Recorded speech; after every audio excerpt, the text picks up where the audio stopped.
All right, so let's get started. Now, you have an idea for a new app. It's something the company has never tried before, but you believe it has real potential to change the way the business is done. And that's great. But now what? How do you go from just an idea to something that is in users' hands? Like most things in business, it's a process, right? So today I'm going to walk you through how we launched an application at Meetup, and along the way, I'll be sharing various tips and resources to help you do the same thing at your company.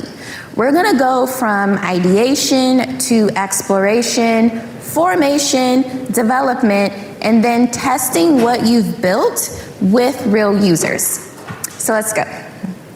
But first, a few assumptions. Let's assume that your company is launching a new application to existing customers, that you can actually afford to develop it, okay, so that's really important, and that you have some type of executive sponsorship for the project. Okay, so with all of that out of the way, we're gonna talk ideation. It's during this phase of the process that you really wanna prepare the business case and establish product market fit.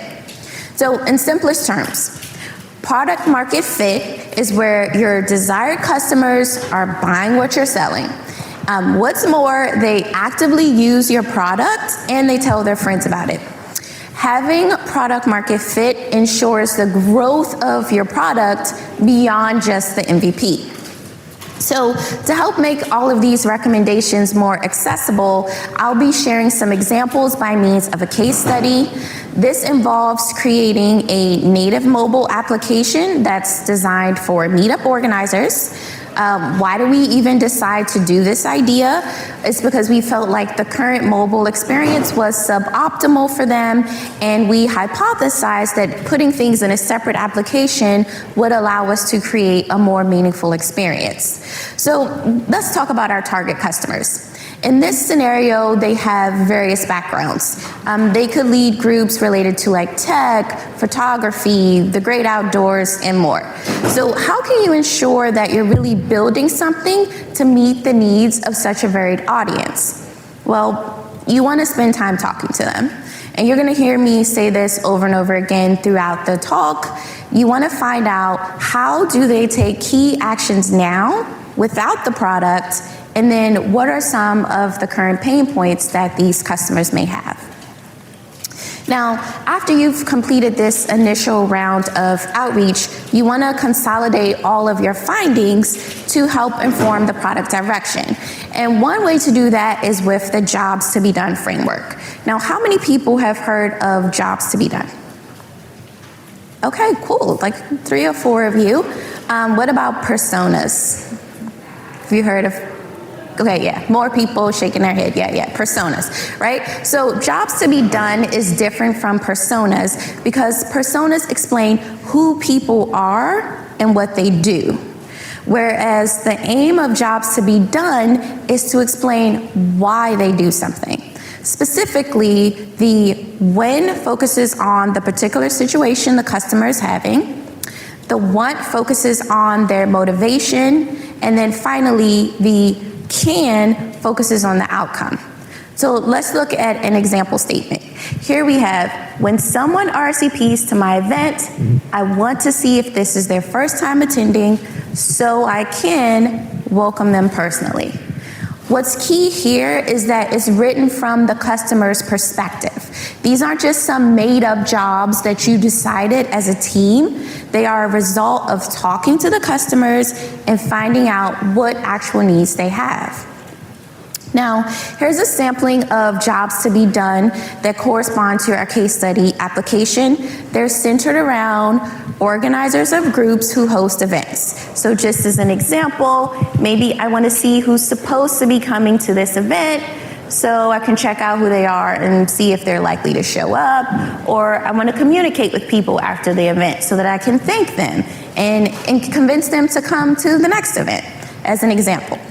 Okay, so what do you think? We've spoken to target customers, we made a list of what they want and why, so let's build it, let's do it.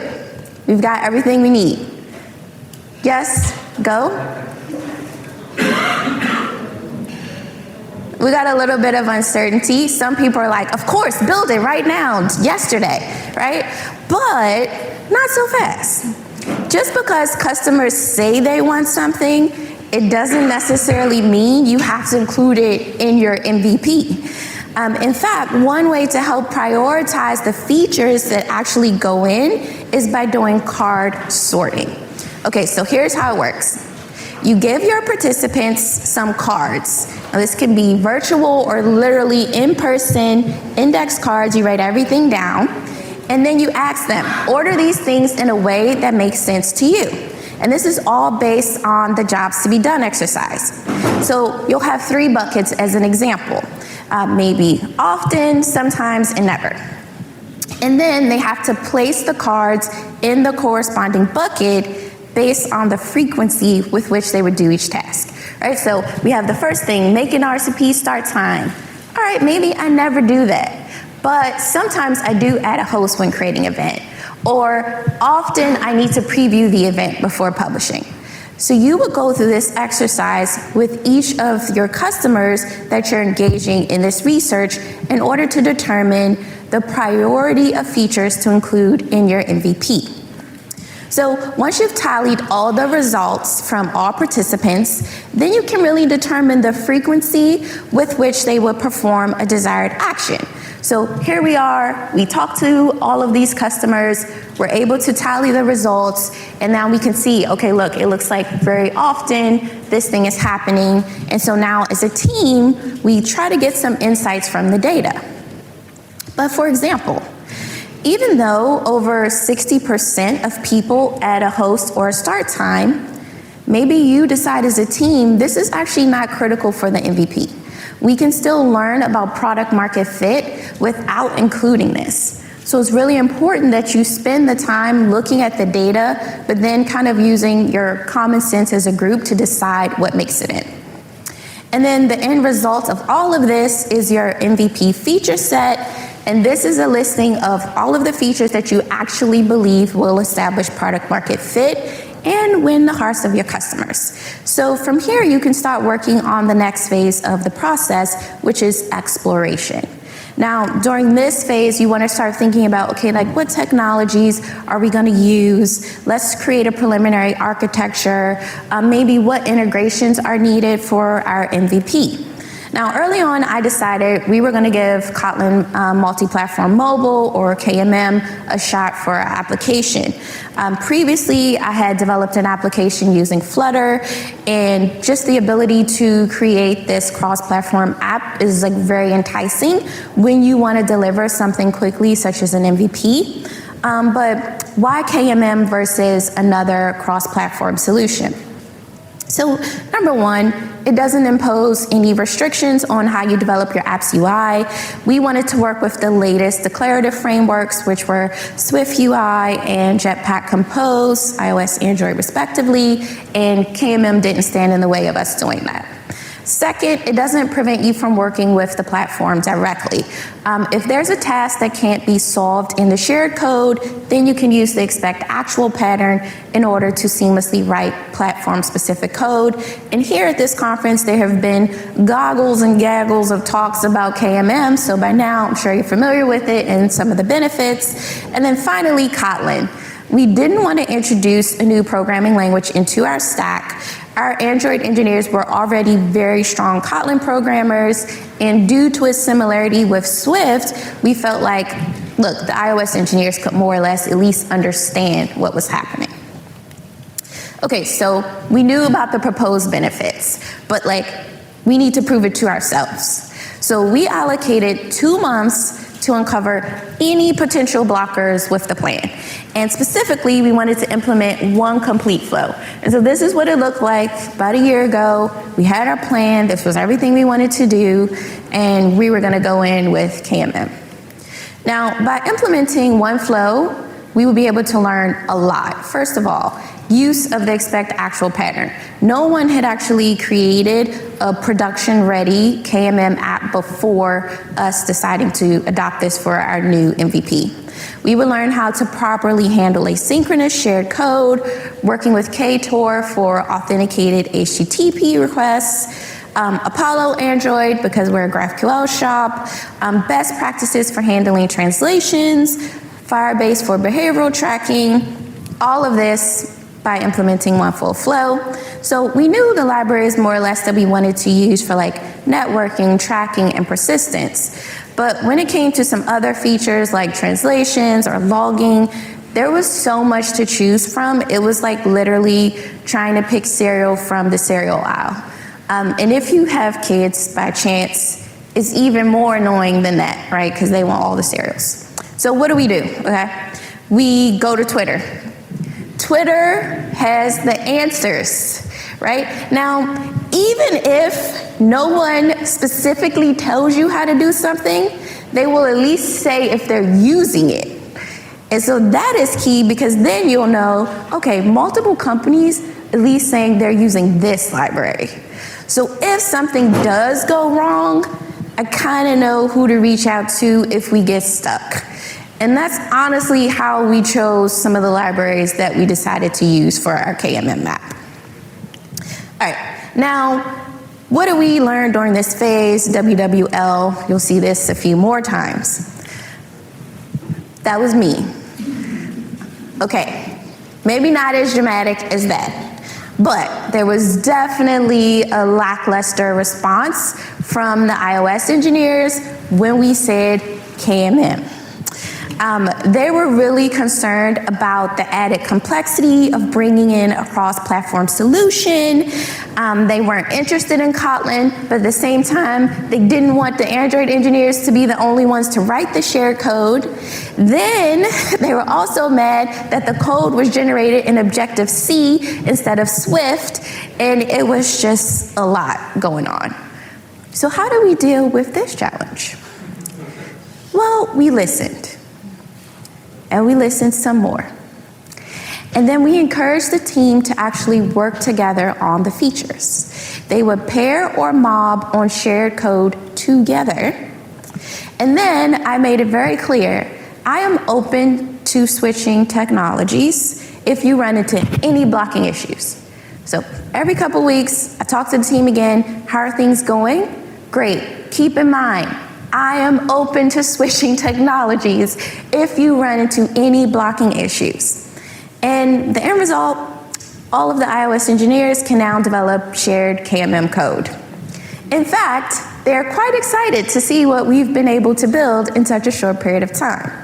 And if we run into some non-ideal shared code, they come up with a solution and they keep the project moving forward. The final thing that we learned about this phase of the project is that you need to set a deadline. After all, it's an MVP, so you don't have to know the answer to every potential technical detail in order to get started.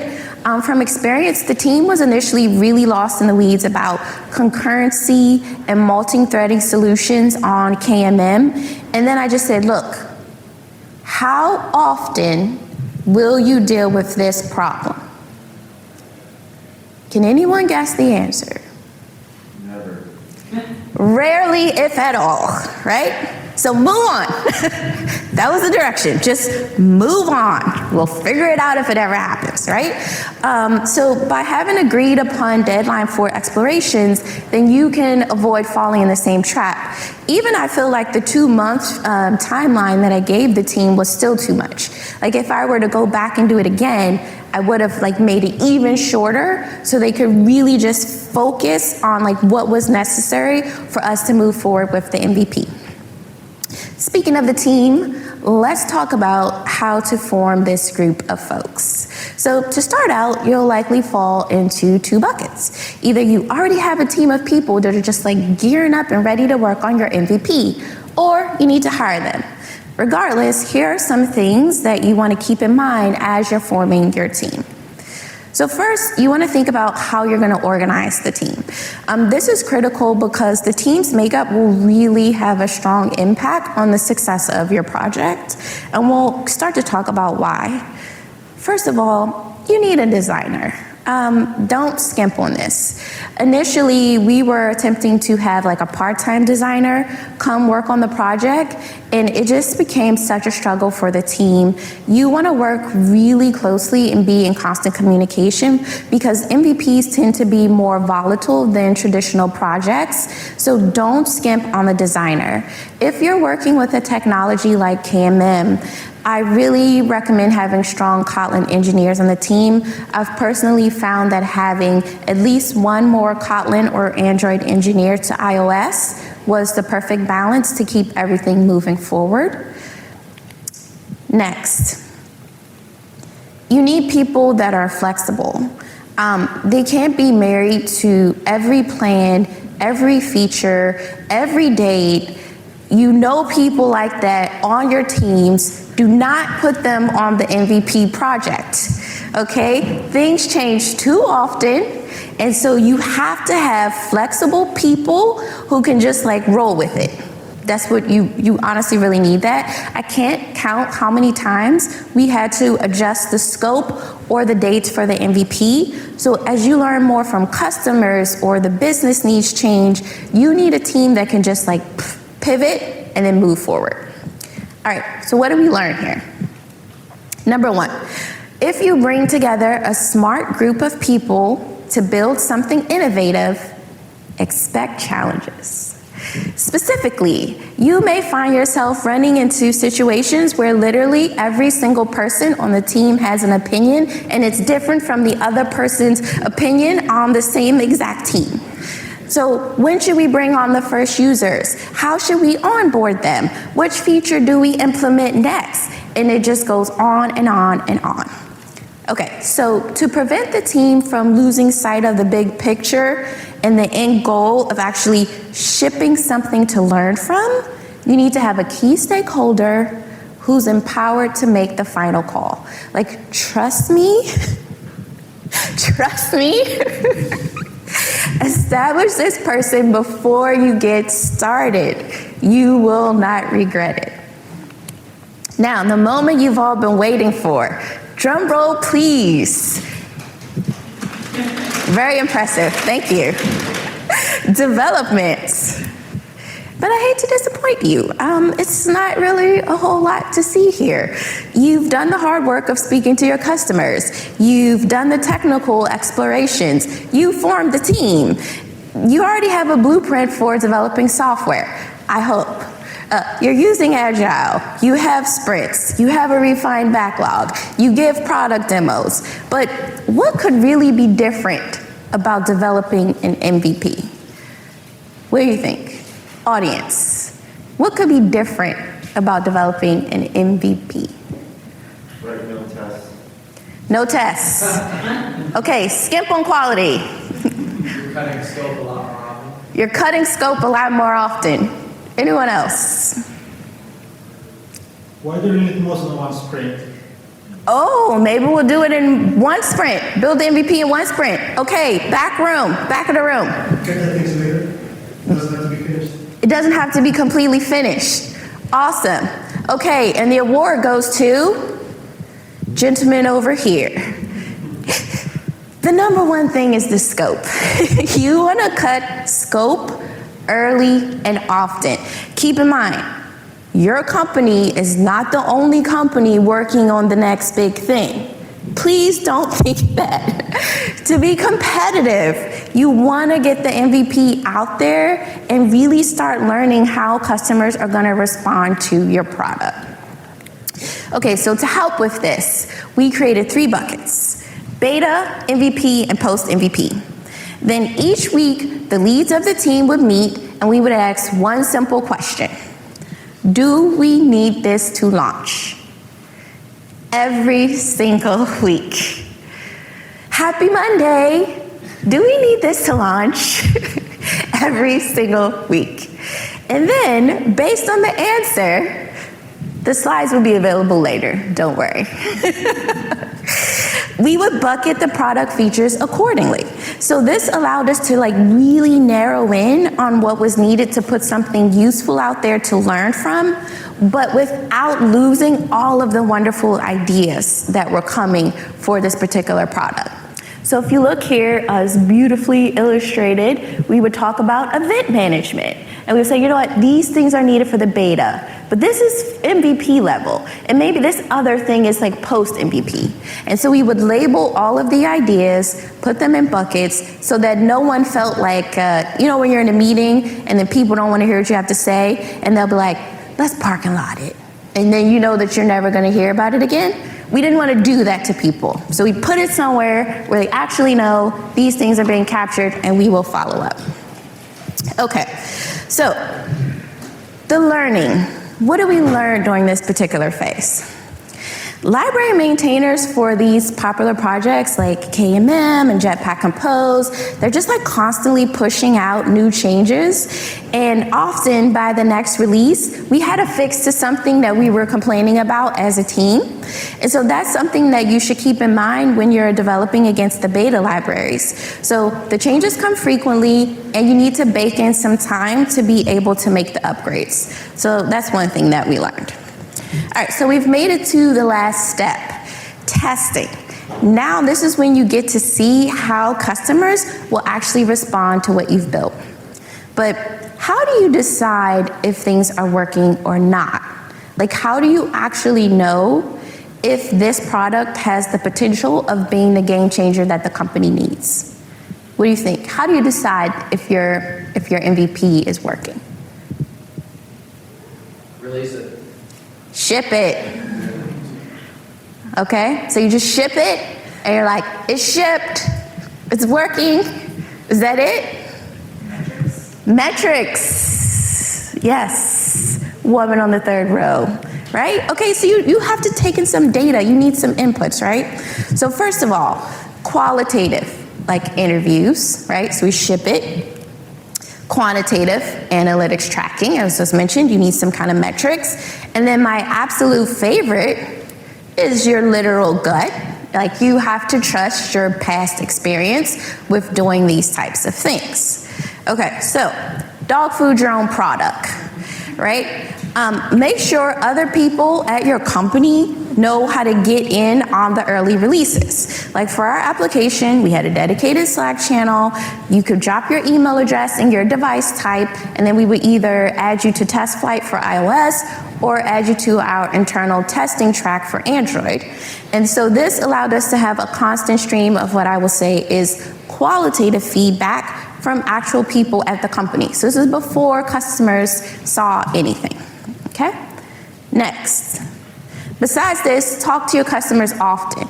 Have you heard me say anything about talking to customers during this talk? Yes, you have, because it's so important. You have to keep talking to customers during the whole entire process, right? Because if you don't, you're not gonna reach your ultimate goals with the project. But how do you get people to sign up?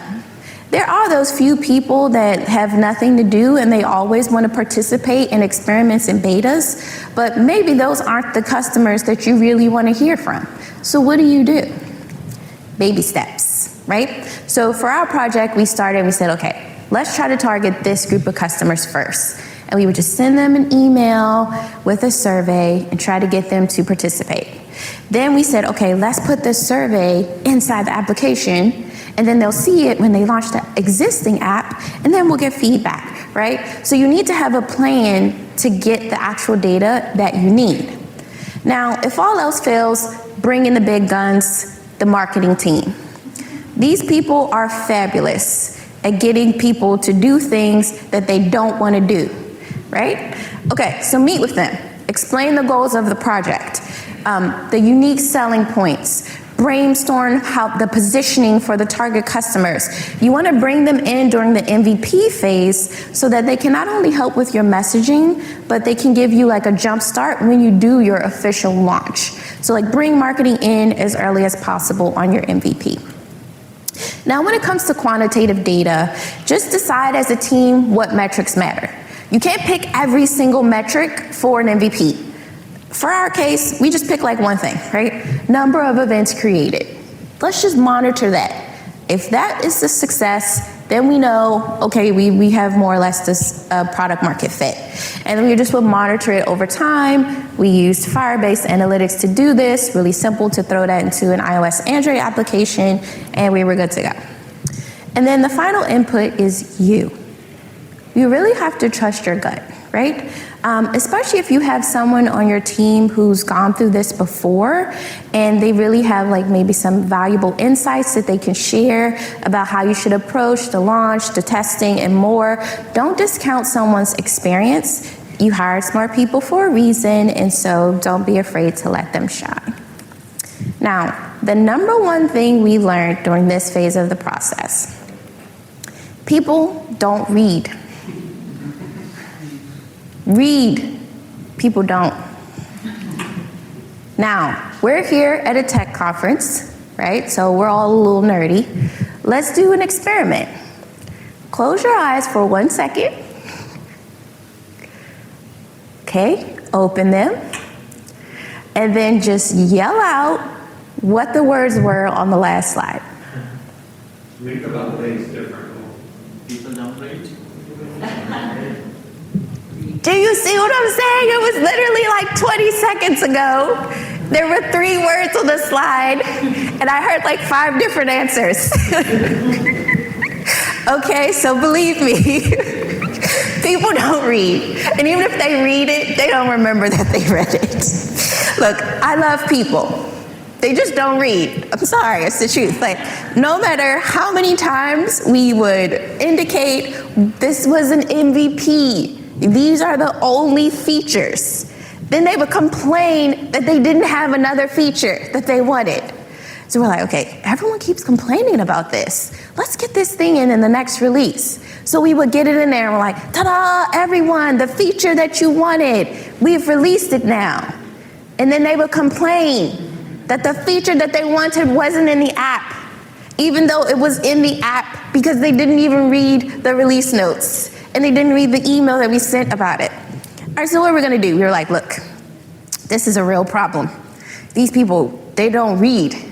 We need to let them know about the features. So we're gonna put this thing in the app, and as soon as something new comes out, this will be the first thing that shows up, and they'll have to see it, and then they'll know we have the feature that they want. But we didn't build it yet, because I mean, it's an MVP. But if you build your MVP, maybe include this in this scope, right? Okay, keep in mind, they just don't read. They don't read the email, they don't read the release notes. You have to tell them so many different ways, so many different times. Just keep that in mind. It's like literally the number one thing we learned. Okay, next, other main takeaway for me. Perfect is the enemy of good. You've probably heard this saying so many times, right? Don't let that happen to you and your team. I feel like we could have been like much more aggressive with launching the final MVP if we had settled for good enough more often. A lot of people were really nervous, like, oh, what if we launch it and then people complain? Or what if we put it on the app stores and they give us 1 star? They're gonna give us 1 star no matter what, especially on Android. Like, I love you Android people, but iOS will be like, this is a revolutionary concept. And then Android will be like, this is hot garbage. Someone should fire the CEO.